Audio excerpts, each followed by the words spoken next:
Bonjour, ici Sébastien pour le site bangbangnukeluke.com et aujourd'hui je vous présente l'album Gringo Loco. J'espère que je le prononce correctement. C'est un album de Schwartz et Yann qui est distribué par les éditions Dupuis et sorti en magasin en juin 2012 au Québec.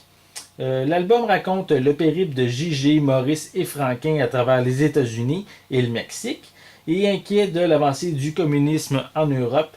Mais J.G. décide de quitter le vieux continent avec sa famille et Franquin et Maurice ayant décidé de le suivre.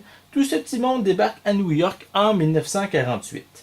Ayant acquis une vieille Ford Hudson, il sillonne les États-Unis de la côte est à la côte ouest dans l'espoir de se faire engager par les studios Disney. Mais c'est peine perdue parce qu'en cette période, Disney licenciait plus qu'il n'embauchait.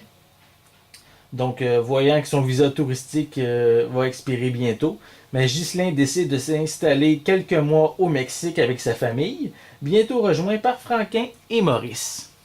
Donc, les aventures de ces trois icônes de la BD belge en Amérique est connue des fans, mais pas dans les détails. Et c'est ce que je trouve intéressant dans cette aventure. C'est certain que tout n'est pas véridique, mais les grandes lignes sont là, comme on prend le temps de nous indiquer en début d'album. Donc, si je l'ouvre, vous allez voir, il y a une petite note qui est inclue dans l'album qui l'indique comme quoi que c'est quand même une histoire quand même fictive basée sur des faits véridiques. Donc, si je continue, mais en réalité, ces trois personnages ont vécu quand même tout un road trip.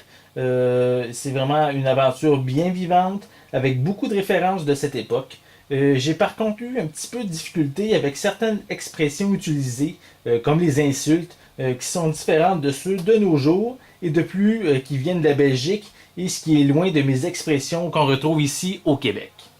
Donc cet album a également failli ne jamais sortir en magasin suite aux protestations des descendants de J.G.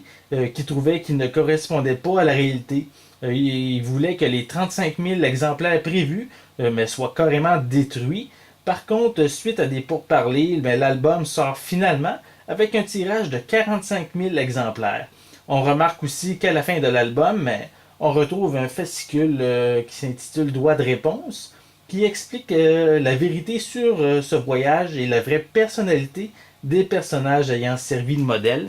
Donc, si je m'en vais à la fin, vous allez voir, il y a un petit feuillet, une petite fiche qui contient de l'information, on pourrait dire peut-être plus véridique, sur la vraie histoire de ces trois icônes de la BD belge.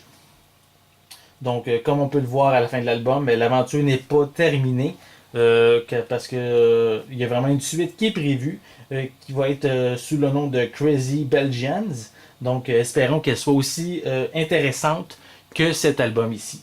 Donc, c'était Sébastien. Merci et bonne lecture.